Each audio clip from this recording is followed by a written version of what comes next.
What if I told you that in 1975, one of Beverly Hills' most exclusive hotel owners refused Muhammad Ali a room because of the color of his skin? When Ali discovered the hotel owner's deepest secret about his Vietnam veteran son, a moment of racial hatred transformed into something so profound, so heartbreakingly beautiful, that it changed not just two men's lives, but an entire community's understanding of grief, loss, and the power of human compassion to heal the deepest wounds. October 14, 1975. The Beverly Hills Grand Hotel stood like a gleaming monument to luxury and exclusivity on Sunset Boulevard. With its pristine marble columns, crystal chandeliers casting rainbow light across polished floors, and manicured gardens that cost more to maintain than most people earned in a year. It represented everything money could buy in 1970s Los Angeles. But more than that, it represented a certain kind of America. White, wealthy, and determinedly separate from the civil rights movement that was reshaping the country's conscience. Muhammad Ali's silver Rolls-Royce pulled up to the hotel's circular driveway at exactly 3:30 p.m., its chrome gleaming in the California sunshine. He was scheduled to fight Chuck Wepner in 2 weeks, and his team had booked the hotel's most exclusive presidential suite for his training camp's final phase. Ali stepped out of the car, resplendent in a perfectly tailored navy blue suit with silver cufflinks, his confidence radiating with every deliberate step. Behind him came his trusted entourage, Angelo Dundee, his legendary trainer, whose hands had guided champions for decades, Howard Bingham, his devoted photographer and closest friend, and Bundini Brown, his spiritual advisor and cornerman whose loyalty was absolute. The hotel's doorman, Charles Wellington, an elderly white man with 40 years of service, froze when he saw Ali approaching the entrance. Charles had worked at the Beverly Hills Grand since 1935, through the Great Depression, World War II, and Hollywood's Golden Age, and in all those decades, he had never once seen a black guest check into the hotel. Not a single time. His weathered hands trembled slightly as he glanced nervously toward the reception desk, where the hotel's owner, Robert Sterling, was meticulously reviewing the evening's reservation book with the obsessive attention to detail that had made the Sterling family fortune. Robert Sterling was 62 years old, silver-haired and impeccably dressed in a charcoal 3-piece suit that cost more than most people's monthly rent. He carried himself with the rigid, almost military bearing of old money, inherited privilege, and generational power. The Sterling family had owned the Beverly Hills Grand for 3 generations, each passing down not just wealth, but an understanding of how power worked in America. His grandfather had built the hotel in 1924 with money from oil investments. His father had expanded it during Hollywood's Golden Age, entertaining stars and moguls in its exclusive suites, and Robert had maintained its reputation as an impenetrable sanctuary for America's elite. Muhammad Ali, despite his international fame and millions of dollars, simply did not fit that carefully maintained profile. When Ali walked through the hotel's gleaming revolving doors, the effect was immediate and dramatic. Conversations stopped mid-sentence throughout the opulent lobby. Elderly oil executives looked up from their afternoon brandy. Hollywood producers paused their deal-making whispers. Wealthy socialites in designer gowns turned to stare with barely concealed shock.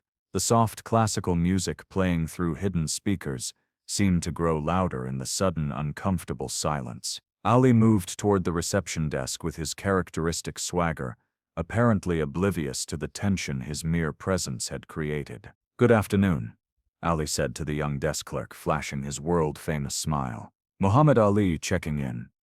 "I believe you have the presidential suite reserved."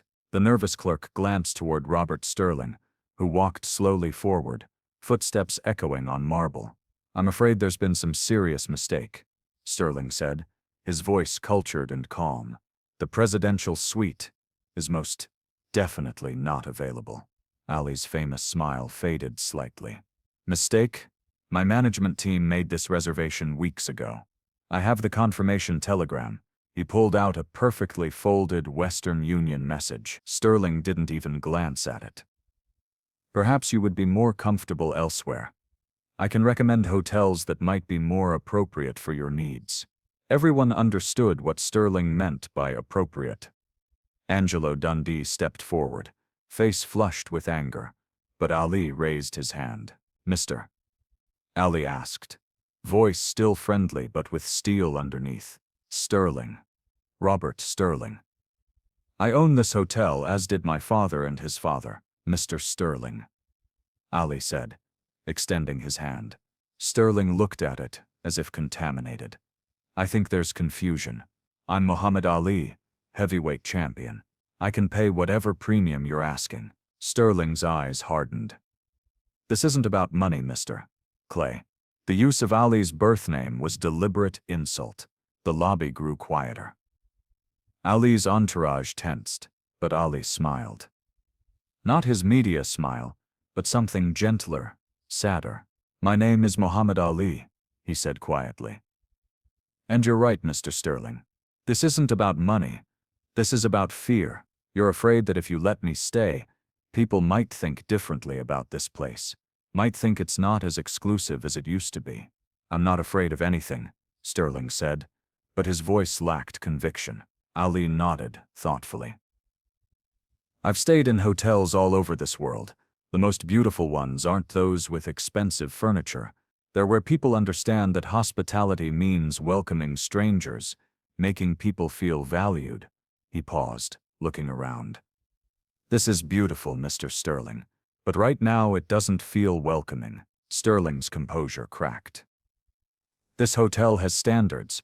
We cater to a specific clientele who expect a certain environment." "What kind of environment?" Ali asked gently. "Refined. Sophisticated. People who understand proper values. And you think I don't understand proper values? I think you represent everything wrong with this country. You refuse to serve when called. You converted to some foreign religion. You associate with radicals. My guests don't want that influence." The lobby was dead silent. Ali remained calm, studying Sterling's face like a fighter reading his opponent.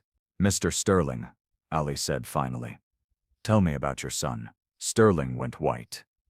"What? Your son? I can see his picture on your desk. Handsome young man in military uniform." Sterling's hands began shaking. Behind the desk was a silver-framed photograph of a young man in army dress blues. "Michael," Sterling whispered. "Michael," Ali repeated softly. "He served, didn't he?" "Vietnam," Sterling nodded, unable to speak. "And he came back?" Sterling's face crumpled. He tried to come back." The lobby became a cathedral of silence.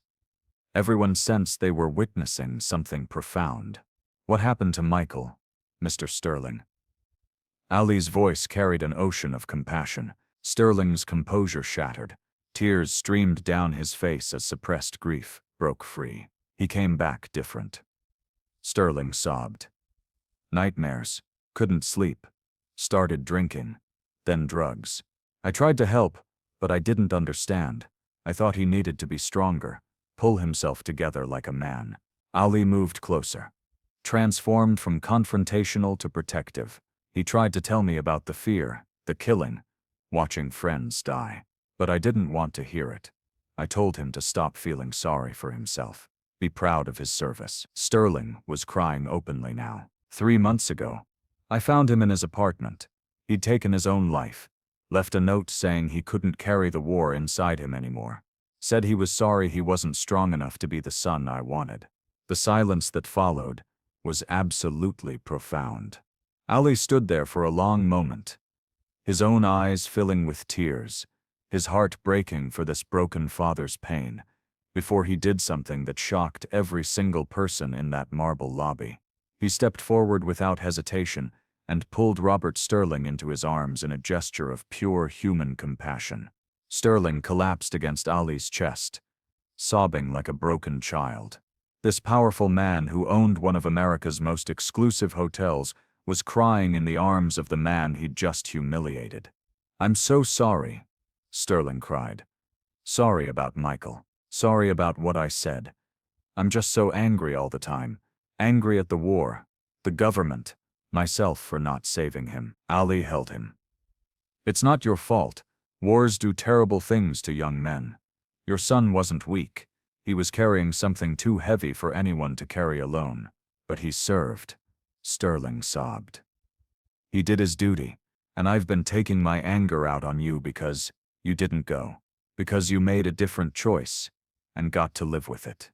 Mr. Sterling, Ali said gently.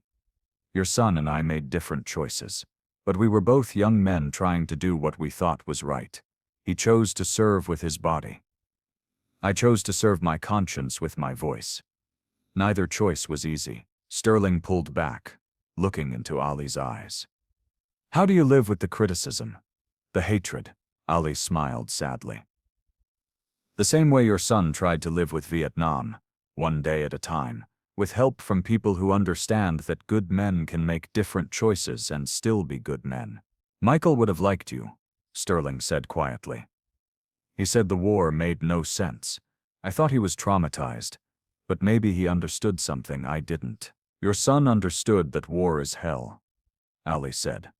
Sometimes the bravest thing is refusing to participate, even when everyone says you should. Sterling turned to the clerk. David, please check Mr. Ali into the presidential suite. Compete entire stay. Mr. Ali is our guest, and should be treated with every courtesy. Ali put his hand on Sterling's shoulder. You don't need to comp my stay. What I need is for you to understand that your son's death wasn't meaningless, if it helps us learn something. Over the next 2 weeks, the Beverly Hills Grand became an unlikely hub of integration. Sterling personally welcomed Ali's diverse entourage, listened to their stories, and understood that his grief had been poisoning him with bitterness. After Ali left, Sterling made shocking changes. He hired the first black desk clerk in the hotel's history. He began hosting civil rights events. He established the Michael Sterling Foundation for Vietnam veterans with PTSD. Most importantly, he removed the unwritten segregation policies. All guests welcome became the new motto. Sterling wrote to Ali for years, updating him on the foundation's work. Mohammed, you gave me hope that Michael's death could mean something positive. Every veteran we help honors his memory. When Ali was diagnosed with Parkinson's, Sterling visited him personally. I learned that the strongest people aren't those who never break down. They're those who break down and help others put themselves back together. When Muhammad Ali died in 2016, Sterling was among the mourners. He carried a letter Michael had written from Vietnam but never sent, about meeting a black soldier who'd served despite opposing the war. Maybe they both understood something about conscience that took me too long to learn, Sterling told reporters. Today, the Beverly Hills Grand's lobby features a bronze plaque in memory of Michael Sterling 1947 to 1975, and in honor of Muhammad Ali 1942 to 2016. Two men who taught us that courage takes many forms. If the story moves you, remember that our deepest prejudices often spring from our deepest pain. Muhammad Ali's greatness lay in his capacity to see past Sterling's hatred to the father's pain underneath. Sometimes the most powerful thing we can do for someone who attacks us is not defend ourselves, but ask about their wounds. The boy in the silver frame never met Muhammad Ali, but his death created space for two strangers to discover that grief, like love, recognizes no boundaries.